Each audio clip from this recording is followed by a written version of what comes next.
Hello and welcome to another special episode of Critic Reviews, where I review pieces of media such as fan works, anime, TV or film that I find to be incredibly noteworthy and off of my typical schedule. This time on our amazing show, we'll be taking a look at the first 4 episodes of the newly aired Sword Art Online 2. It's been on my list for a while now, so I thought I should get going on the review, and it's even more relevant seeing as how I recently did a podcast on the first series with Toon Critic, Puzzle Brony and Sweetie Bloom, which you can find at this link here. Anyway, let's get started.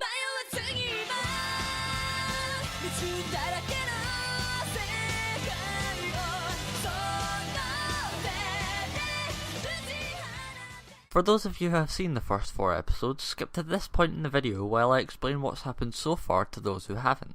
Also spoilers. So far, Kirito has been tasked with going into the world of Gun Gale Online, a VR MMO FPS game designed from the seed we saw in the final episode of the last series, to track down a player known as Death Gun, who is somehow killing players in real life from in the game with his weapon, Death Gun, or Death Pistol as it's called in the light novel series. Also along with that we were introduced to Shinon, an interesting new character with a very intriguing and understandably traumatic backstory. As the story is now, Sinon and Kirito have met and look to be on their way to making a good friendship. So now that's out of the way, let me tell you what I think of this series so far. SAO2 has started off very slowly, which might turn off some viewers who are coming from the end of the first SAO. But that will not always be the case. As everyone knows, Sword Art Online has always been about the action, for the most part. And it may be disappointing to some that the series started off with little focus on our old main characters, but I have a feeling that we'll get more of our favourites and more Kirito Asuna moments, and if we don't, then I'm going to be very disappointed, as it's one of the reasons I really disliked the second arc of Sword Art Online. I've not read too much into the light novels, so I'm not sure if such things will happen, but I'm sure they've learned from their mistakes in the first series. One of very few problems I have with this new series,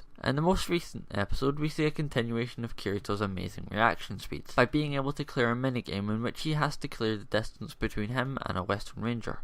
Kirito obviously wins where others have failed, and on the first try, of course. I'm going to call this out as being completely overpowered, just like it was in the first series. While being awesome and allowing Kirito to do many amazing things, it really just ruins the credibility of his character. If the pace of this series continues to build up from here after the most recent episode's exciting conclusion, it can only get better.